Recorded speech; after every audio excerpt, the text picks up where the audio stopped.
I'm back with another YouTube video today, all on website tips for photographers. If we haven't met before, I'm Manali. I'm a wedding photographer and educator based in Charlottesville, Virginia. Let's just dive right on in. I have a ton of things to go through for you today, and hopefully you can take these tips and implement them in your website and see some great results from it. So first things first, for your website, I 100% recommend having a really simple navigation bar at the top of your website that's available on every single page and makes it very easy to get around your website.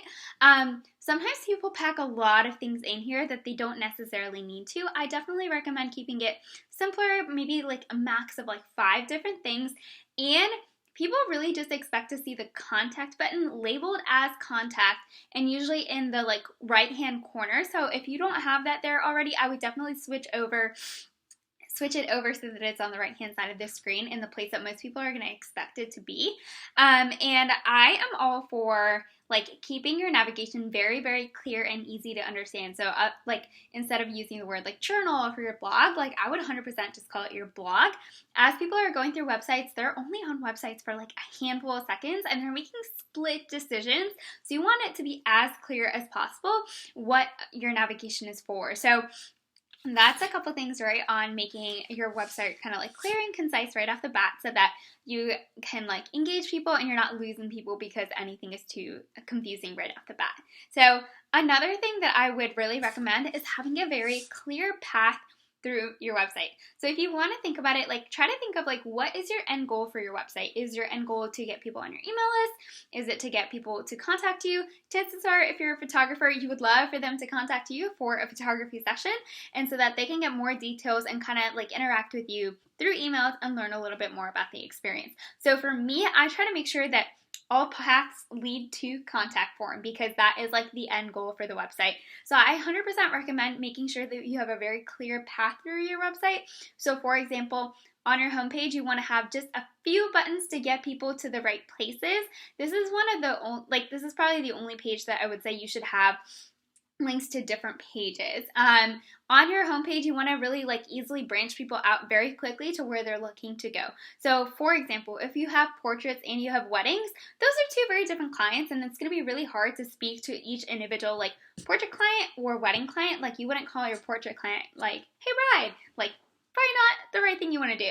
So I would say like have a separate page for your portraits services page and your wedding services page and make sure that your your home page is branching them out to the specific page that you want them to go to where you can talk individually to your one type of client.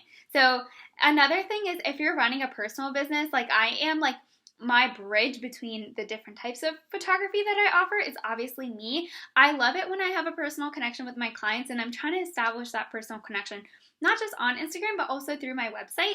So the only other place that I would really recommend like branching off to right away from the homepage is the meet or like the about section.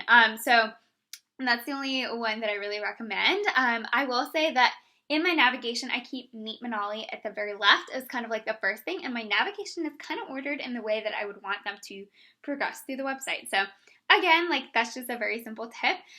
If you're on your About page, I would really recommend like trying to make sure that you're funneling them to the services page. If you're on the services page, I would really recommend that you would funnel them to your contact page, and that way you have a clear path through your website and you're getting them to where you want to go. There is, sometimes people will recommend like having them go to the blog so that they can just like go down the rabbit hole of blog posts and stuff like that, which I think is great. I think it would help people stay on your website for a little bit longer, but you want to make sure that at the end of the day, they're actually contacting you. They don't go through your like sea of blog posts, get lost and get distracted by something else and like click off your website and like don't actually reach out for photos. So another quick tip is to always have a little bit about you on your website. I always tell photographers to make sure that they include a headshot of themselves where they're smiling to the camera and you can actually see your face and you're not like hiding behind your camera. Trust is established through like seeing somebody's eyes, like through the eyes, and so you really want to make sure that there's a couple pictures of you. They understand like who is the person like behind the business, like who's actually going to be the person like showing up to take my photos, and that way they just like establish that personal connection right off the bat. I know that when I've been looking for vendors for specific things, I'm a lot less likely to trust a business where I don't know who it is that is actually like the photographer or the florist. And it's just like we're wired that way to make connections with people over businesses. So I really, really recommend that you have just at least one headshot on your About page that shows who you are. And the other thing that I want to mention is to make sure that you include testimonials on your website. This is a mistake that I was making for a very long time, and I didn't really have them sprinkled throughout my website.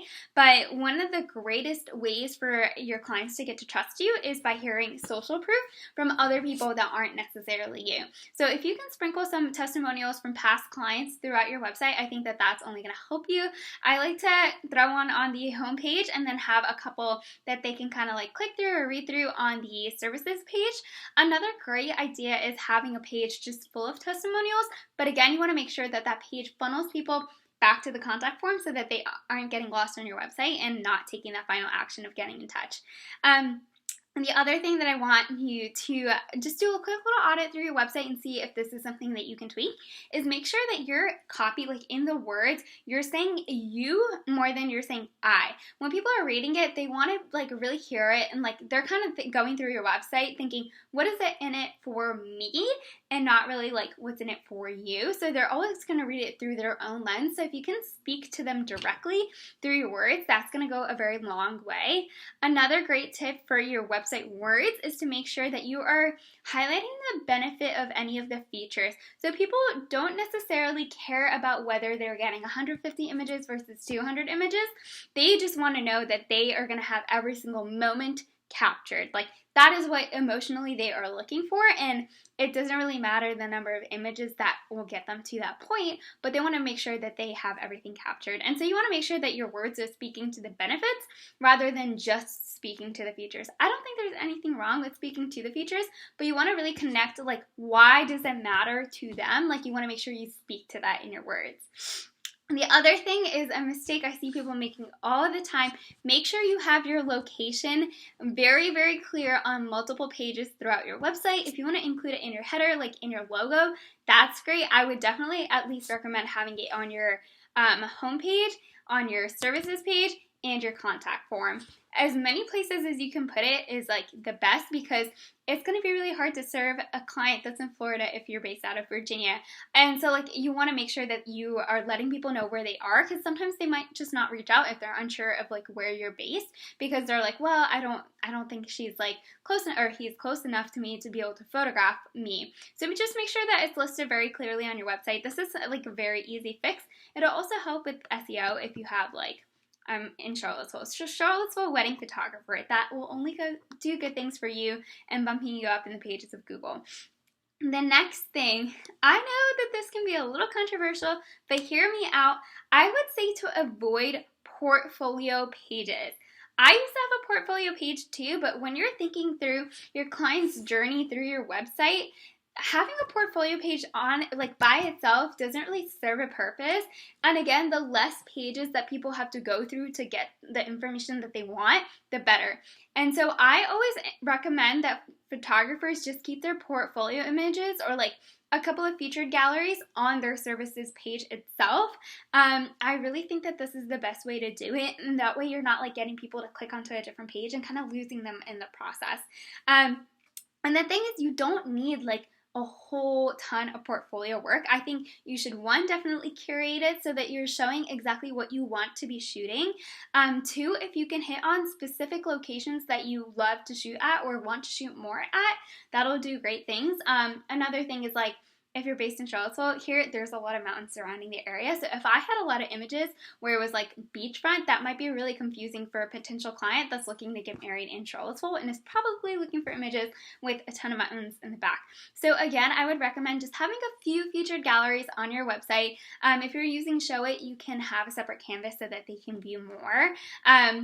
But chances are, after they've gone through 3 featured galleries, and if your galleries have anywhere from like 25 to 40 of your best images, kind of showcasing a little bit of each part of the day, I think that they're going to get an understanding of whether they can see themselves in the images or not, and that should be the main goal of your featured galleries.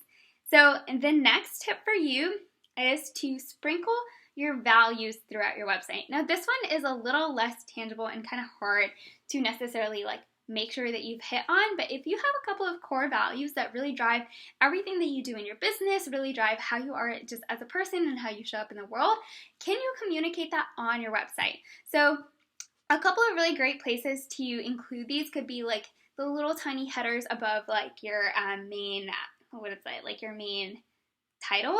If you have a little subheader, this could be a really great place to have your values. If you could also describe your ideal clients using some of your values. You want to make sure that you kind of touch on your values and your about page and the words and the bio about you.